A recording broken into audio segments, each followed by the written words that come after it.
21세기의 새해를 이틀 앞둔 밤 연말에 들떠 있었을 한 가족 모두가 참혹한 모습으로 살해된 채 발견된다.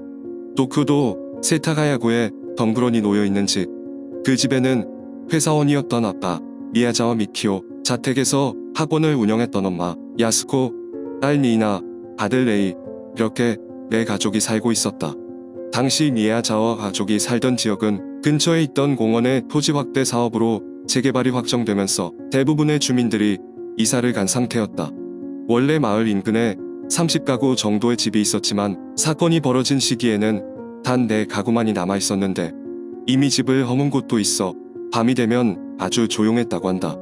하지만 미야자와 가족은 조금은 황량한 주변 환경에 만족했다고 하는데 아들 레이가 발달 장애를 가지고 있어 괴성을 지르는 일이 잦았기 때문이다. 이 때문에 미야자와 가족은 다른 이웃들보다 늦은 4개월 후에 이사할 예정이었다고 한다. 미야자와 가족이 살던 집의 구조는 2층 건물에 다락방이 있는 전형적인 일본식 주택이었는데 1층에는 차고와 서재가 있었고 2층은 가족들이 주로 생활하는 공간으로 아들 레이의 방과 주방 그리고 욕실이 있었다. 그리고 다락방은 아내와 딸이 침실로 사용하고 있었는데 특이하게도 미야자와 가족의 집은 바로 옆집과 딱 붙어있는 형태로 지어졌다. 옆집에는 야스코의 어머니와 언니 부부가 살고 있었는데 2000년 12월 31일 오전 10시 40분경 야스코의 어머니는 아침 식사를 마치고 평소처럼 딸인 야스코의 집에 전화를 걸었다. 딸 야스코나 손녀 니나가 전화를 받을 시간이었지만 수화기 넘어 들리는 소리는 연결음 뿐이었는데 아무도 전화를 받지 않자 이상함을 느낀 그녀는 야스코의 집으로 향했다. 그녀는 초인종을 눌러보았으나 아무런 반응이 없자 보조키를 사용해 문을 열었고 끔찍한 광경을 목격한다. 집안 가득한 피비린내와 함께 가족들이 무참히 살해당한 것을 발견한 것이다. 경찰이 조사한 사건의 내용은 이렇다. 2000년 12월 30일 밤 아들이 2층에서 먼저 잠이 들었다. 엄마 야스코와 딸 니이나는 3층 다락방에서 잘 준비를 하고 있었고 아빠 미키오는 1층에서 컴퓨터로 회사 업무를 보고 있었다. 밤 11시경 범인은 집 뒤쪽에 있는 공원 펜스를 밟고 2층 욕실 창문을 통해 집으로 들어왔다. 그리고 참극이 벌어진다. 먼저 범인은 2층에서 자고 있던 아들 레이의 목을 졸라 죽였는데 이상한 낌새를 느낀 아빠 미키오가 2층으로 올라왔고 범인과 맞닥뜨리게 된다. 미키오는 격렬하게 저항하며 범인과 싸웠으나 칼을 가지고 있던 범인에게 속수무책으로 당할 수밖에 없었다. 결국 미키오는 칼에 온몸이 난도질당해 굴러떨어졌고 1층 계단 근처에서 발견됐는데 주변이 피로 흥건했다고 한다. 그리고 이때 칼의 앞날이 부러져 미키오의 머리 부근에서 발견됐고 범인의 오른손도 칼에 베어 큰 상처를 입고 많은 양의 피를 현장에 남기게 된다. 이어서 범인은 사다리를 타고 엄마 야스코와 딸 니이나가 있는 다락방으로 향했다. 그리고 엄마와 딸까지 무자비하게 공격했으나 칼의 앞날이 부러져 있어 한 번에 살해하는 것은 실패한다. 그래서 범인은 시카를 찾으러 2층 주방으로 향했는데 그 사이 경상을 입은 엄마와 딸은 도망치기 위해 사다리를 내려가고 있었다. 하지만 시카를 들고 돌아온 범인과 마주쳐 둘은 마구잡이로 난도질당해 2층에서 사망한 채로 발견된다. 특이한 점은 가족들 모두가 얼굴이 가려진 채로 발견이 됐는데 아들은 머리 쪽에 이불이 씌워져 있었고 딸은 얼굴이 아래를 향하고 있었다. 최초 발견자 어머니의 증언에 따르면 아빠 미키오 위에는 서랍이 올려져 있었으며 엄마 야스코는 장롱에서 꺼낸 양복으로 덮여 있었다고 한다. 그리고 특히 야스코의 상태가 제일 참혹했는데 옷을 들추어내자 그녀의 얼굴은 알아볼 수 없을 정도로 심하게 훼손되어 있었다. 그리고 범인은 공격할 때 칼을 잡는 일반적인 방식이 아니라 위에서 아래로 찌르는 특이한 방법을 사용했는데 즉 칼을 역수로 쥔 채 내리찍는 방식으로 범행을 저지른 것이다. 사람들을 더욱 경악하게 만든 것은 살인 이후 범인의 행적이었다. 일반적인 강도 살인이나 살인사건의 경우에는 범인들은 최대한 자신의 흔적을 남기지 않기 위해 증거인멸에 집중하며 빠르게 현장을 벗어나는데 이 사건의 범인은 범행 후 집을 떠나지 않고 자택에 있던 물건들을 사용하는 등 극히 대담하고 엽기적인 행동을 보인 것이다. 먼저 오른손에 생긴 상처를 치료하기 위해 구급 상자를 찾아 반창고를 붙이고 생리대를 이용해 지혈한 흔적이 발견됐다. 생리대는 피를 흡수하는 재질이며 위생적으로 제작되어 상처 감염에도 안전한데, 이런 지식은 주로 특수부대 같은 곳에서 가르친다고 한다. 이 때문에 범인이 군인이나 특수부대 출신일 것이라고 추측하기도 했다. 그리고 집을 돌아다니며 껌을 씹었으며 냉장고에 맥주가 있었지만 마시지 않고 보리차를 마셨다. 또 멜론과 아이스크림을 꺼내 먹은 흔적이 집안 곳곳에서 발견되었다. 특히 아이스크림은 숟가락을 사용하지 않고 컵 용기를 손으로 움켜쥐며 입으로 베어 먹었는데, 이는 손을 다쳤기 때문으로 보인다. 심지어 범인은 화장실에서 대변을 보았다. 범인이 변기물을 내리지 않아 대변이 그대로 남아 있었는데, 대변에서는 고마에라는 야채에 참깨를 넣고 무친 음식이 검출됐다. 이는 피해자들의 위에 남아있던 내용물과는 관련이 없는 것으로 식사를 같이 하지 않았다는 사실만이 확인되었다. 거기다 범인은 2층 거실 소파에서 잠을 자는 여유까지 보였다.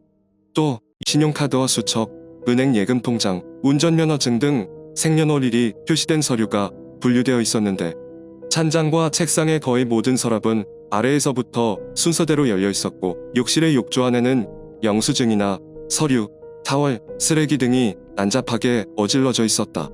이는 전문 빈집 털이범이 보이는 행동 패턴인데, 계좌번호의 비밀번호를 찾기 위해 집 안을 탐색하고 쓸모없는 물건을 욕조에 버린 것으로 추측된다. 더구나 범인은 1층 서재에 있던 컴퓨터로 인터넷을 했다. 인터넷에 접속한 기록은 2번으로 각각 약 5분 동안 접속했는데, 첫 번째 접속은 새벽 1시 18분경으로 극단 4개의 무대 티켓을 예매하려다가 실패했다.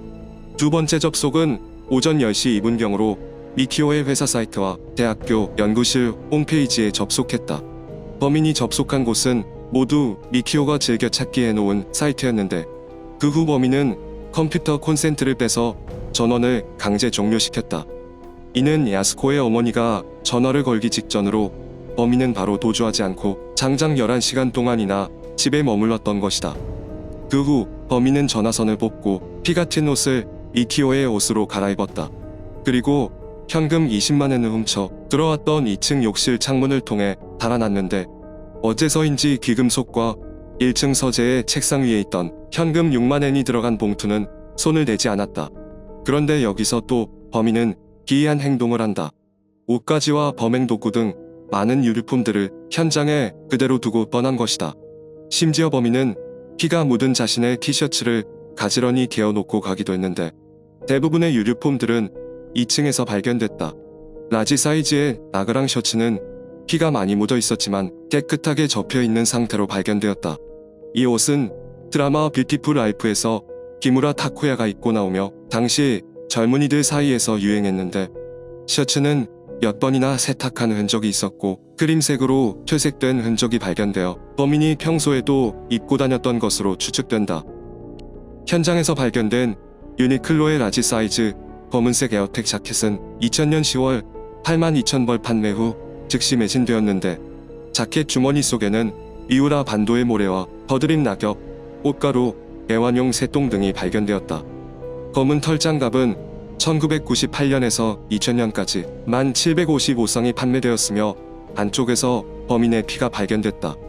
길이 약 130cm의 체크무늬 머플러는 제조사와 판매된 곳을 알 수 없었고 여러 곳에서 경품으로 나눠줬다는 이야기가 있다. 회색 크러셔 모자도 당시 젊은이들 사이에서 유행했던 것으로 1998년 7월부터 2000년 11월 사이 일본 전국에서 3,465개가 판매되었다. 흉기로 사용된 칼날의 길이는 21cm로 페칼이었다. 후쿠이 현에서 만들었으며 2000년 6월 1,500개가 제조되었다. 그리고 2층 복도와 부엌에서 무인양품의 검은색 손수건 2개가 발견되었다. 그중 부엌에 있던 손수건의 중간에는 3cm 크기의 구멍이 뚫려 있었고 특이한 방식으로 접혀 있었는데, 이는 칼이 미끄러져 손이 다치는 것을 방지하기 위해 칼을 감쌌던 것으로 드러났다. 이것은 필리핀 북부에서 의식과 사냥에 사용하거나 군인과 갱이 사용하는 방법으로 알려져 있는데, 이것과 더불어 지혈할 때 생리대를 사용했다는 것과 계단을 올라갈 때 벽에 등을 붙이고 옆으로 걸어갔다는 점 등을 들어 범인은 잘 훈련된 군인이거나 청부업자라고 추정하기도 했다. 또한 2층 복도에서 발견된 다른 손수건은 삼각형 모양으로 접혀 양끝이 말려 있었는데 이는 범행 시 얼굴을 가리기 위한 복면으로 사용했던 것으로 보인다. 게다가 손수건은 잘 다려져 줄이 잡혀 있었고 세탁의 흔적도 발견되었다. 심지어 향수를 뿌리는 적도 발견되었는데 프랑스에서 만든 드러커 노어라는 향수였다.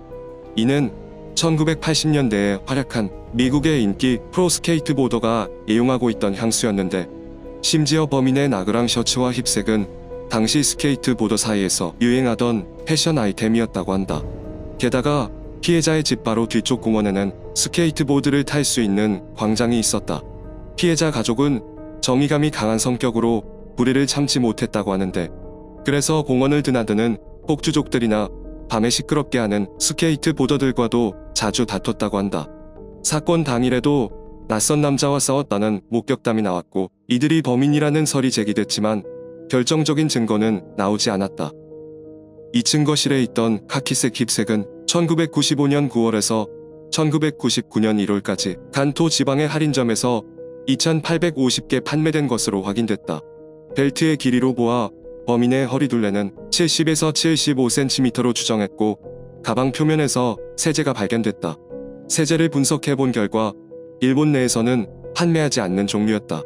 그리고 힙색에서 형광물질이 발견되는데 이는 형광펜 등을 넣고 다닌 흔적이라고 한다. 따라서 힙색이 판매됐던 1995년에서 1999년에는 범인이 학생이었을 가능성도 있다고 추측했다.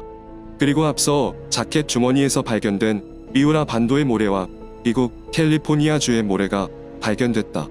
캘리포니아는 스케이트보드의 발상지이고 미우라 반도의 우미카제 공원에는 스케이트보더가 모이는 장소가 있으며 대회도 자주 행해지고 있는데 둘 다 스케이트보드와 관련이 깊은 장소인 것이다.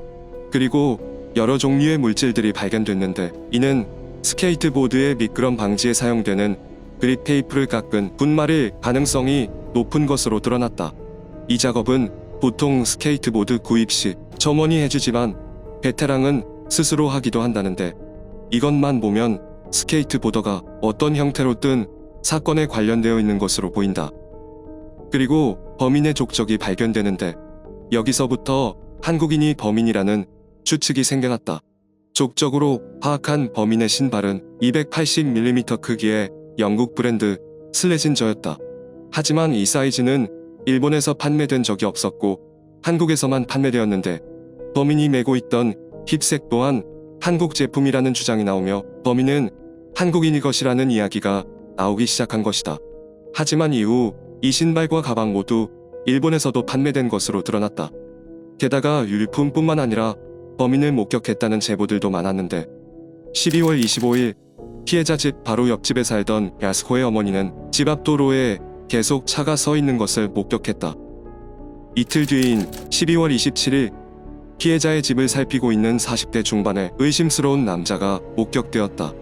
사건 발생 하루 전 29일 오후 3시경에는 현장에 남아있던 율품과 비슷한 복장을 한 젊은 남자가 현장에서 1.5km 정도 떨어진 세이조 가쿠엔 마에역에서 목격되었다. 목격한 주부에 따르면 12월이라 하기엔 얇은 옷을 입었다고 한다.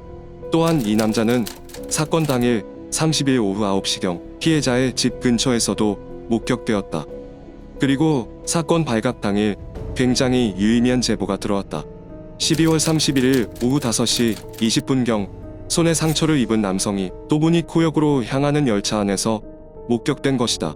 오른손에 뼈가 보일 정도로 깊은 상처를 입은 남성은 열차에서 내린 뒤 영무원에게 치료까지 받았는데 영무원이 상처가 난 이유를 묻자 남성은 열차 안에서 칼을 떨어뜨려 손을 베었다라고 대답했다.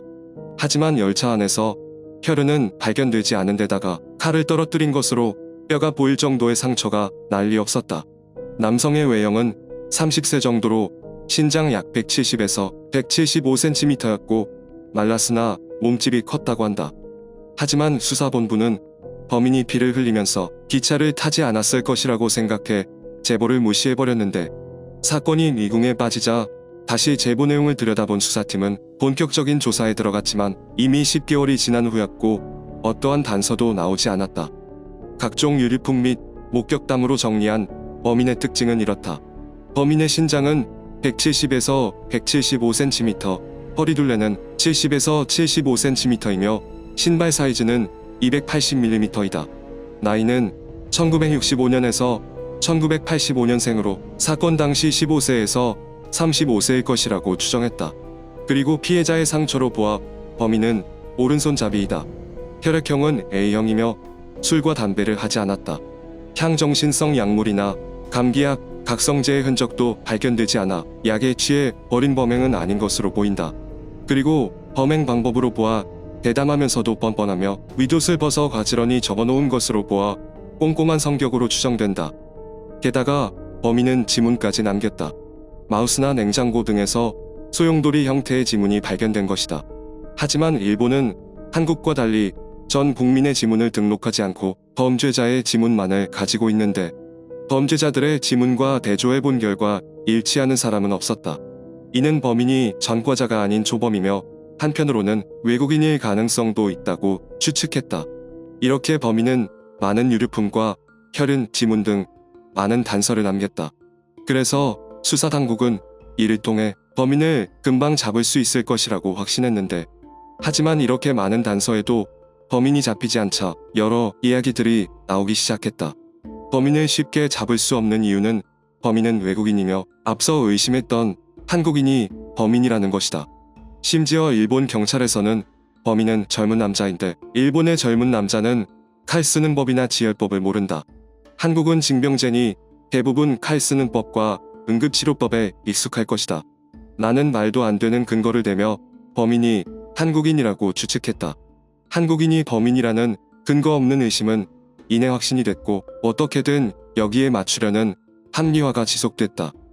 2002년 12월 28일 아사히 TV에서는 미해결 사건의 범인을 추측하는 프로그램인 기적의문 TV의 힘을 방영했다. 여기서 범인의 몽타주가 나오는데 광대가 진 일본인의 얼굴이 아닌 한국계의 얼굴이라며 범인이 한국인의 얼굴을 하고 있다는 것이다.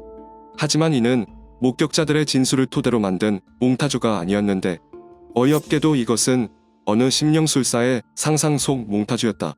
미국에서 초능력 조사관이라는 사람을 불러 몽타주를 그리게 한 것이다. 한국인 범인설은 2005년 8월 범인의 DNA 감정 결과가 공개되면서 더욱 불이 붙었다. 분석 결과 범인의 아버지는 일본, 중국, 한국을 포함한 동아시아계이고 어머니는 남유럽계일 가능성이 높게 나타난 것이다. 특히 북의 DNA에서는 일본인 13명 중 1명, 중국인 10명 중 1명, 한국인 5명 중 1명에게서 나타나는 DNA가 발견됐는데 일본인보다 한국인에게서 발견될 확률이 약 3배 높았던 것이다. 결국 일본 경찰은 서울시에 사는 한국인 남성과 지문이 일치한다며 한국의 조사관까지 파견했다. 하지만 한국인들의 지문과 대조한 결과 일치하는 사람은 없었는데 일본 경찰의 주장대로 서울에 거주한다는 것까지 한다면 범인을 못 잡은 것이 오히려 이상하다. 한국에서는 주민등록증을 만들 때 지문을 뜨기 때문에 성인이라면 지문이 모두 등록되어 있다. 여기서 나오지 않는다면 당연히 한국인이 아니라는 뜻이다. 게다가 사건이 일어난 2000년에는 일본에 외국인이 입국할 때 지문 날인을 했기 때문에 저 주장대로라면 한국에 부탁할 것도 없이 출입국 기록만 대조해봐도 된다. 거기에서 아무것도 나오지 않은 이상 범인은 외국인일 리가 없다는 뜻이다. 하지만 범인이 한국인이라는 의심은 십수년이 지나서도 이어졌다. 2015년 일본의 저널리스트 히토츠바시 후미야는 세타가야 일가살인 사건 15년째의 새로운 사실이라는 책을 냈는데 여기서 범인은 경기도 수원 출신의 32세 이인은이라는 남성이라는 것이다. 그의 말에 따르면 이인은은 조폭의 리더였다고 하는데 이를 사주한 이는 제1교포인 부동산 브로커 카네다 히데미치로 한국 이름은 김수도라고 주장했다. 미야자와 가족의 재산을 노린 김수도가 일본인은 금방 잡힐 것을 우려하여 같은 경기도 출신인 이인은에게 범행을 사주했다는 것이다. 하지만 이 정도로 범인을 특정했다면 아직까지 범인을 잡지 못한 것이 말이 되지 않는다. 사실 이인은이라는 사람이 실제로 존재하는지조차 불분명한데, 게다가 히토츠바시 후미야는 가명으로 본명은 알려지지 않았으며 유명한 사건에 대해 근거 없는 글을 쓰는 것으로 유명하다. 대부분 해당 사건의 범인을 단독으로 만나봤거나 새로운 증거, 세기의 특종거리를 찾아냈다고 주장하지만 근거는 전혀 없는데, 한마디로 그다지 신용할 만한 저널리스트가 아니라는 것이다. 그리고 그 외에 사건과 관련이 깊어 보이는 것들이 있다. 첫 번째로 사건이 일어나기 전 익명 게시판에 어떤 글들이 올라왔는데, 사건 직전인 2000년 12월 27일 이 채널의 익명 게시판 애완동물 너무 싫어판에서 현 사건의 범행 예고로 보이는 글이 올라왔다. 글에는 어릴 때부터 동물들을 학대해 죽이는 경험을 늘어놓으며 마지막엔 지금은 근처에서 행복해 보이는 가족을 보면 망쳐버리고 싶다. 실행일은 12월 31일 오후 11시 59분이다. 21세기가 오기 전에 빨리 죽여버릴까 생각하고 있다. 라는 글이 올라왔다. 실제로 2000년 여름부터 사건 직전인 12월 중순까지 현장 주변에서 고양이를 학대한 사건이 몇 번 일어났다고 한다. 물론 이것이 범인이 쓴 글이라고 단정할 수는 없지만 글을 올린 날짜와 내용이 사건과 매우 유사하다. 그 전날인 12월 26일에는 다른 글에서 제이구라는 닉네임을 가진 인물이 H씨에게 이번 일에서 학대 행위 대책은 가지고 계시나요? 라는 글을 썼고, H는 바나나는 과일이기 때문에 간식엔 안 들어갑니다. 라고 답변을 달았다. 사건 발각 직후인 2001년 1월 4일 제이구는 또 한 번 입금 확인했습니다. 저항을 만났지만 물리적 소권은 성공했습니다. BUP는 서쪽 P32B에 맡겨놓겠습니다. 참고로 유류품은 어원에서도 팔고 있습니다. 라는 수수께끼의 메시지를 남겼다. H는 데이터 확인했습니다. 수고하셨습니다. 라는 답변을 달았다. 사건 조사 관계자 측도 이 게시글을 예의주시했다. 둘은 여러 가지 은어를 쓰며 대화를 나누는데, 글을 쓴 시기가 너무 잘 맞는 데다가 물리적 소고, 유류품, 학대 행위 대책 등 단어가 현 사건과 관계가 없다고는 말하기 힘들 정도이다. 제이구는 학원이라는 의미로 엄마 야스코가 자택에서 학습 학원을 운영한 것에서 따온 사건의 실행범이며, H는 범인, 진짜 범인의 약자로 살해를 사주한 공범이라고 추측했다. 그리고 P32B는 비밀을 뜻하는 비밀거래 장소로 추측했는데, 조사원은 게시판을 세운 인물의 사정 청취를 벌일 예정이었으나 이 채널 특성상 통신 기록이 전혀 남지 않아 누가 글을 썼는지 알 수 없었다. 그리고 사건 발생 100일 후인 2001년 4월 9일 집에서 36m 정도 떨어진 하천가에서 굉장히 낯선 지장보살상 하나가 발견된다. 이 지장보살상은 사건이 발생한 집을 정확히 바라보고 있었는데, 아직까지도 이것을 누가 왜 가져다 놓은 건지 밝혀진 것이 없다. 총 높이가 59cm, 무게는 19.5kg으로 상당히 크고 무거웠는데, 불교에서 지장보살은 죽은 사람의 영혼을 좋은 곳으로 이끌어준다고 한다. 특이한 것은 대저의 바닥에 한자, 육으로 보이는 문양이 음각으로 새겨져 있다는 것이다. 하필 사건이 일어난 지 100일째 되는 날 사건 현장을 바라보게 놓인 지장보살상은 상당히 의미심장하다. 범인과 아무 상관이 없는 사람이 죽은 이들을 안타깝게 여겨 지장보살상을 가져다 놓았을 수도 있지만, 경찰은 범인과 관련이 있을 수도 있다고 생각하며 이 지장보살상에 대해 아는 사람을 찾는 중이다. 일본 경찰은 이 사건과 관련해 결정적인 제보를 하는 사람에게 현상금 300만 엔을 지급한다고 밝혔다. 또한 일본의 범죄 관련 시민단체에서 최대 2천만 엔의 현상금을 걸었는데, 이는 일본에서 범죄와 관련된 현상금 중 가장 높은 금액이다. 일본 국민에게 커다란 충격을 안겨준 세타가야 일가족 살인사건.